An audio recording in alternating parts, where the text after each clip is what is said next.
مفتی طارق مسعود special.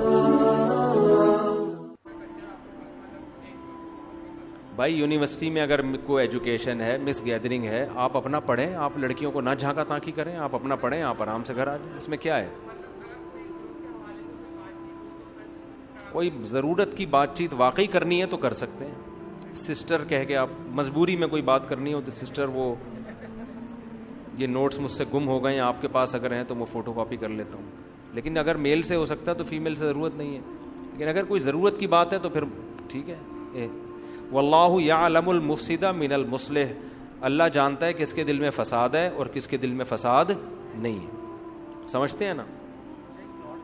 میں نے تو کو ایجوکیشن میں یونیورسٹی میں پڑھنا اتنا آسان کر دیا ہے، ہم تو ٹینشن ہی ختم کر دی۔ علماء تو بیانات میں یہ کرتے ہیں نظر کی حفاظت کرو، کو ایجوکیشن میں کسی کو نہ دیکھو، کوئی اچھی لگ رہی ہے تو بہت گناہ مل رہا ہے آپ کو، یوں یوں یوں۔ میں کہتا ہوں جو اچھی لگ رہی ہے نکاح کا پیغام بھیج کے شادی کرو، اتنا آسان کر دیا نا، شادی ہو گئی، دوبارہ اچھی لگ رہی ہے اس سے بھی کر لو، پھر بھی ٹھڑک پوری نہیں ہوئی، اچھی لگ رہی ہے اس سے بھی کر لو، پھر بھی ٹھڑک پوری نہیں ہو رہی اور اچھی لگ رہی ہے اس سے بھی کر لو، پھر بھی ٹھڑک پوری نہیں ہوئی تو اس کا مطلب آپ کو خارش کی بیماری ہے۔ وہ ایک بادشاہ تھا نا، یہ ریکارڈ ہو رہا ہے، ایک بادشاہ نے نجومی سے کہا مجھے یہاں خارش ہو رہی ہے، نجومی نے کہا اس تاریخ کو جس کو یہاں خارش ہوتی ہے یہ اس کی علامت ہوتی ہے کہ آپ کو ایک نیا علاقہ آپ فتح کرنے والے ہیں۔ بادشاہ نے کہا مجھے ادھر بھی خارش ہو رہی ہے، نجومی نے زائچہ نکالا اور یہ بولا ہاں یہ اس کی علامت ہے، آپ کے یہاں ایک بیٹا پیدا ہونے والا ہے جو بڑا شہزادہ ہوگا۔ بادشاہ نے کہا مجھے ادھر بھی خارش ہو رہی ہے، نجومی نے پھر کتاب نکالی زائچے مائچے، بولا اب جو ہے نا ایک ملک کا بادشاہ آپ سے سلو کر لے گا۔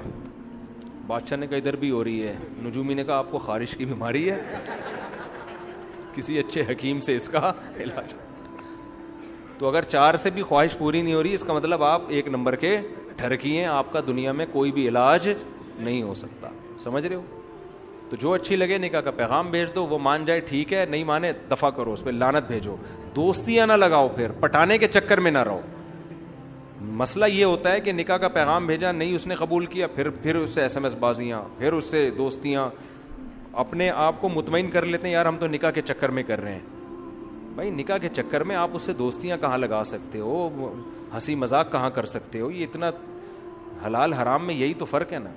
اچھی لگ رہی ہے پیغام بھیجو۔ ایک صاحب نے مجھے اپنا یونیورسٹی کا واقعہ بتایا،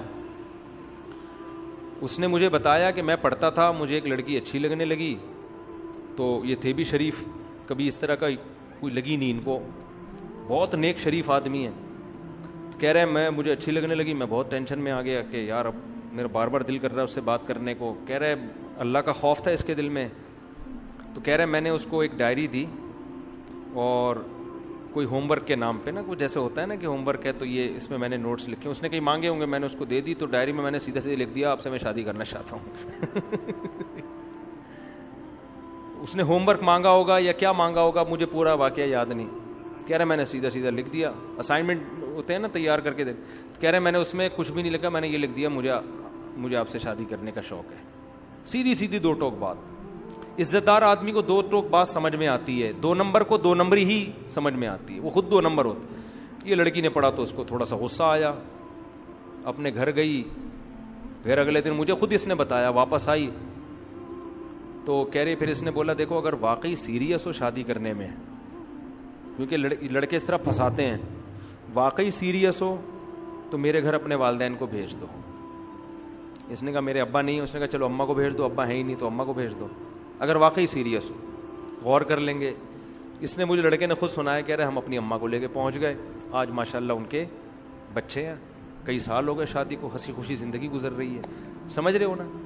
تو دوبارہ پسند آتی تو بھی ڈائری میں لکھ کے، لیکن ان کو پسند ہی نہیں آئی، وہ اتنی پسند تھی کہ وہ اس میں کہہ رہے میں اسی میں مطمئن ہو گیا، ہنسی خوشی زندگی گزر رہی ہے، کہہ رہے مجھے پہلی دفعہ میں پسند کی۔ ایسے ہر آدمی ایسا خوش قسمت ہوتا نہیں ہے، یہ ذہن میں رکھیں، کہیں آپ کو بھی پسند آئی، آپ نے ڈائری میں لکھ کے دے دیا، اگلا رشتہ داروں کو لے کے پہنچ جائیں، ایسا ام للانسان ما تمنا، قرآن کہتا ہے ہر تمنا والی چیز تمہیں زندگی میں نہیں ہو سکتا ہے، پورا بک اسٹال آپ ڈائریوں کا خالی کر دو، ایک بھی لفٹ نہ کرائے آپ، لیکن طریقہ یہی ہے۔ طریقہ کیا ہے؟ یہی ہے، نکاح اللہ نے حلال کیا ہے، پیغام بھیجو، نہیں ہے. اگر وہ کہہ دیتی بھائی مجھے نہیں کرنی آپ سے, ختم, دماغ ہٹاؤ وہاں سے. یہ جو عشق کے جذبات کہتے ہیں نا ختم نہیں ہو رہے, یہ اس لیے ختم نہیں ہوتے آپ ختم کرنا چاہتے نہیں ہو. چاہو تو ختم ہو جاتا ہے. آپ دماغ نہ اس کا کبھی دماغ میں جان کر تصور لاؤ, نہ اس کا نمبر رکھو, کوئی رسپانس نہیں, تو ختم ہو جائے گا تھوڑے دنوں میں. سمجھتے ہو؟ تو یہ بہترین حل ہے, اس سے فتنے سے بچو گے. حلال پہ آ جاؤ تو حرام سے بچ جاؤ گے. آپ کو تو بہت آفریں آتی ہوں گی. آپ اچھا شادی شدہ ہیں ماشاء اللہ. مفتی صاحب آپ کے دانت بہت صاف ہوتے ہیں, آپ خود بھی بتا رہے ہوتے ہیں, آپ کیا استعمال کرتے ہیں ہمیں بھی بتا دیں, نوازش ہوگی. میرے دانت تو لوگ کہہ رہے ہوتے ہیں کہ دانت صاف ہیں, تو وہ بائی نیچر ہیں.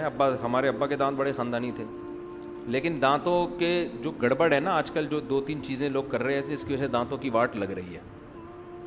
پہلی بات تو وہ یہ تو ٹرینر بیٹھے ہوئے یہی آپ کو ساری چیزیں بتائیں گے. پہلی بات تو کیلشیم کی کمی نہ ہونے دیں باڈی کے اندر. دانت تو ہے ہی ہڈی. جو دودھ نہیں پیتے, گوشت نہیں کھاتے, ان کے دانت خراب ہو جاتے ہیں. جب کیلشیم ہی نہیں ہوگا تو دانت بھی سالے ایسے ہی بھربھرے سے. صحیح ہے نا. دھوپ میں بیٹھا کریں کبھی کبھار, وٹامن ڈی کی وجہ سے کیلشیم ہڈیوں کا جز بنتا ہے وغیرہ وغیرہ. دوسرا مسئلہ یہ ہوتا ہے کہ دانتوں کا خلال نہیں کرتے لوگ.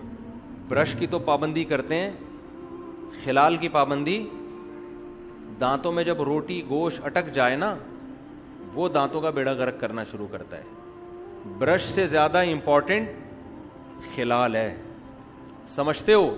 اگر آپ برش نہ بھی کریں, خلال پابندی سے کریں, تو وہ زیادہ ضروری ہے دانتوں کے لیے. سمجھتے ہو کہ نہیں سمجھتے؟ تیسری چیز ہے ٹوتھ پیسٹ کون سا استعمال کرتے ہیں. اس بعض ٹوتھ پیسٹ دانتوں کا بیڑا غرق کر رہے ہیں. وقتی طور پر ایسے چمک جائیں گے جیسے تیزاب سے دھوئے ہوں آپ نے دانت.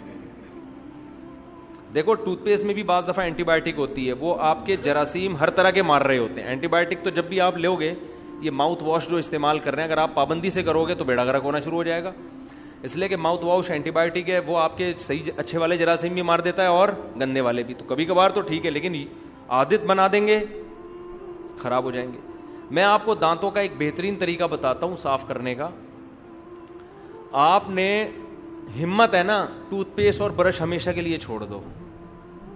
اگرچہ میں نے نہیں چھوڑا ہوا ہے, میں کرتا ہوں, لیکن اگر آپ خاندانی دانت چاہتے ہو نا, آپ ٹوتھ پیسٹ اور برش کو اپنی زندگی سے ہمیشہ کے لیے نکال دو. سمجھتے ہو؟ آپ نیم کی مسواک پہ آ جاؤ اور خلال پابندی سے کرو. نیم لو, نیم کی ٹہنی کاٹو, تر ٹہنی, اسے 1-2 دن کے لیے رکھ دو گے تو وہ خشک ہو جائے گی. خشک ہونے کے بعد اس کا برش اچھا بن جائے گا. سمجھتے ہو؟ ایک نیم کی مسواک لے لو, ایک پیلو کی. پیلو درخت ہوتا ہے نا, کیونکہ ایک جیسی مسواک نہیں کرنی چاہیے ہمیشہ. دانت کو جب بھی ایک ہی چیز یوز ہو جائیں گے, پھر وہ باڈی اس کی عادی ہو جاتی ہے. تو 2 مسواکیں رکھیں, 2 ٹائپ کی. آپ نے کیا, میرے والد صاحب 63 سال میں ان کا ایک دانت بھی خراب نہیں تھا, ایسے چمکتے ہوئے سفید دانت, حالانکہ میں نے ان کو کبھی بھی برش کرتے ہوئے نہیں دیکھا. سفید دانت تھے, خاندانی دانت تھے, 63 سال کی عمر میں بھی فٹ فاٹ, بالکل کوئی دانت نہیں ان کا خراب تھا.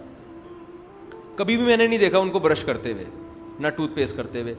وہ ہمیشہ مسواک کرتے تھے بس, اور رات کو ڈینٹونک جو ہے نا وہ رات لگا کے ہلکا سا مسئلہ, بس اس کے علاوہ کچھ بھی نہیں تھا. تو آپ نے کیا کرنا ہے کہ مسواک لے لیں نیم کی, اور ایک پیلو کی مسواک لے لیں. 1 ہفتہ نیم کی مسواک سے دانت صاف کیا کریں, اور 1 ہفتہ, اور ہر دفعہ اس کا نیا برش بنائیں. اب یہ ٹینشنیں لوگ اٹھانا پسند نہیں کرتے. کھانے کے بعد آپ نے دھاگے سے خلال کر لیا. لوگ ماچس کی تیلیوں کو جیسے گٹر میں نہیں چیزیں ڈنڈا گھسیڑ رہے ہوتے ہیں گٹر صاف کرنے کے لیے, اس طرح ڈنڈیاں نا ماچس کی تیلیاں گھسیڑ کے اور خلا پیدا کر دیتے ہیں. آپ کے جو یہ مسوڑے ہیں ان میں یہ زخمی ہو جاتے ہیں, تو وہ تو جتنا گھسیڑو گے وہ کھلتے چلے جائیں گے. اس لیے دھاگے سے یا بہت ماچس کی تیلی کو بھی اگر کرنا ہے تو اس کو بہت باریک سی وہ بنا لیں اس کی. تو یہ پابندی سے کریں. خلال کھانے کے بعد روٹی گوشت دانتوں میں اٹکنے کے لیے نہ چھوڑیں, فوراً نکالیں اس کو. ہمارے حضرت مفتی رشید احمد صاحب کے دانت بھی بڑے چمکتے ہوئے خاندانی تھے. وہ کھانے, حالانکہ اتنے ٹائم کے پابند, ان کے پاس تو 1 منٹ نہیں ہوتا تھا, لیکن کھانے کے بعد باقاعدہ شیشے کے سامنے کھڑے ہو کر خلال کرتے تھے وہ, کہ کسی بھی دانت میں کوئی بھی ذرہ خالی یعنی باقی نہیں چھوڑنا, باقاعدہ پراپر شیشے کے سامنے کھڑے ہو کر نا خلال کر کے دانتوں سے نکالتے تھے. تو یہ بہت ضروری ہے, یہ کام آپ نے پابندی سے کرنا ہے. اور مسواک کی پابندی کر لیں آپ. مسواک اس طریقے سے نہیں جیسے ہمارے نمازی بھائی کر رہے ہوتے ہیں, ایک ہی مسواک کا برش کئی مہینے چل رہا ہوتا ہے.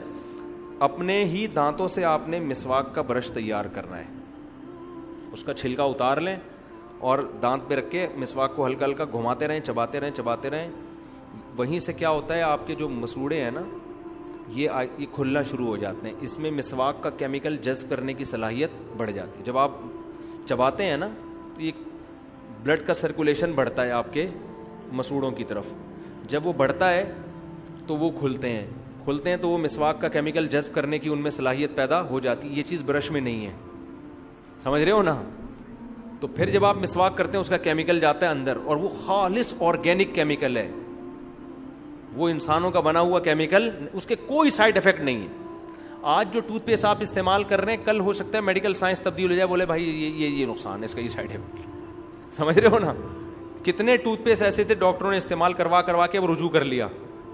میں منہ سے نام بھی لے لوں لیکن وہ کمپنیاں پھر میرے کو بولیں گے تو ہمارے بیڑا غرق کر رہا ہے.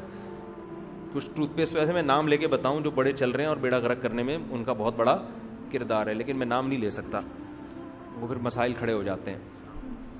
جی نہیں, چھاؤں میں بھی نہیں بتاؤں گا میں, کتنے لوگوں کو چھاؤں میں لے کے جاؤں گا میں. تو نیم کی مسواک, پیلو کی مسواک سنت بھی ہے. تو آپ نے کیا کرنا ہے, چبانا ہے, ہر دفعہ اس کو چبانا ہے, اور چبا کے پھر جب وہ تیار ہو جائیں گے نا دانت, پھر آپ نے ایسے اوپر نیچے اس کے, یعنی نیچے سے اوپر لے کر گئے, اوپر والے دانتوں میں اوپر سے نیچے اچھی طرح اس کا جا کے جھاگ بن جائے, صاف ہو جائے, بس اتنا کیا ہے. اس کو زبان پہ بھی ملے, حدیث میں آتا ہے نبی صلی اللہ علیہ وسلم حلق تک مسواک لے کے جاتے تھے, رگڑتے تھے اندر. منہ بھی صاف کرنا ہوتا ہے نا, یہ بھی زبان میں بھی جم جاتی ہے چیزیں.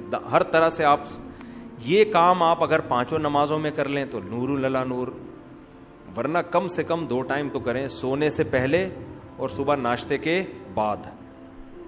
ناشتے سے پہلے کر لیں تو اور اچھا ہے, لیکن ناشتے کے بعد لازمی کریں, کیونکہ جتنا چپڑا ناشتہ ہوتا ہے نا, کیونکہ اس میں تو ہم آئلی چیزیں کھاتے ہیں اور چپڑی ڈبل روٹی ہیں, وہ سب پھس رہی ہوتی ہیں دانتوں میں جا کے. اس میں زیادہ تر ایسی چیزیں کھائی جاتی ہیں ناشتے میں جو دانتوں کے اندر گھستی ہیں زیادہ, تو وہ چیزیں تو یہ آپ کھائیں تو یہ بہت. جوس جب آپ نے میٹھا کوئی چیز پینی ہے تو اسٹرا سے پی لیا کریں جوس, تاکہ وہ میٹھا دانتوں میں نہ لگے. لگتا ہے تو مسواک کر لیں. تو نبی صلی اللہ علیہ وسلم تو رات سونے سے پہلے بھی مسواک کرتے تھے, صبح اٹھتے ہی مسواک کرتے تھے, ہر نماز میں الگ مسواک. تو اس لیے میں ایک بات آپ سے کہتا ہوں نا کہ شریعت میں دانت صاف کرنے کا حکم نہیں ہے, دانتوں کو 24 گھنٹے صاف رکھنے کا حکم ہے. کرنا بہت آسان ہے, وہ تو 6 مہینے بعد بھی آپ کر لو تو صاف ہو جائیں گے, ٹھیک ہے نا. مسئلہ ہے دانتوں کو صاف رکھنا, سمجھتے ہو. لیکن اب آپ یہ عمل شروع کریں گے تو ہو سکتا ہے اتنا فائدہ نہ ہو, کیونکہ دانتوں پہ آپ کی چٹانیں اور بڑی بڑی کائیاں جم چکی ہوں گی, اب وہ مسواک سے نکلنے والی نہیں ہے. میرے ساتھ بھی ایسا ہوا ہے, میرے دانتوں کے پیچھے ایسی وہ چیزیں جم گئی تھیں, مجھے پتہ ہی نہیں تھا, پھر وہ ڈینٹسٹ سے نکلوائی ہم نے, تو پھر وہ مسواک سے نہیں ہوتی. اندر کا حصہ ہم صاف تو کرتے تھے لیکن وہ الگ طریقے سے, اس سے وہ پھر زیادہ صفائی ہو نہیں پا رہی تھی. تو اگر کوئی ایسی چیزیں چٹانیں جم گئی ہیں نا, تو وہ پھر ڈینٹسٹ سے جو صفائی کروا لیں ایک دفعہ, وہ ایسی چیزیں نکلیں گی آپ خود حیران ہوں گے, آپ سمجھو گے دانت نکل رہے ہیں اندر سے, حالانکہ وہ دانت نہیں ہوں گے, وہ میل جم کے پتھر کی شکل میں چٹانیں بن گیا ہوگا. تو ایک دفعہ کسی ماہر ڈینٹسٹ سے طبیعت سے دانت صاف کروا لیں, اس کے بعد پھر یہ والا طریقہ اختیار کریں, ٹوتھ پیسٹ اور برش کو رکھیں سائڈ پہ, ہر کھانے کے بعد خلال کر لیا, اور 1 ہفتہ نیم کی مسواک, 1 ہفتہ, اور ہر دفعہ نیا برش بنانا ہے. ٹینشن تو ہوگی لیکن دانتوں کے مسائل آپ کے انشاءاللہ قیامت تک کے لیے حل ہو جائیں گے, ورنہ آج دانت بھی لوگوں کے ہر تھوڑے دن بعد گر رہے ہوتے ہیں.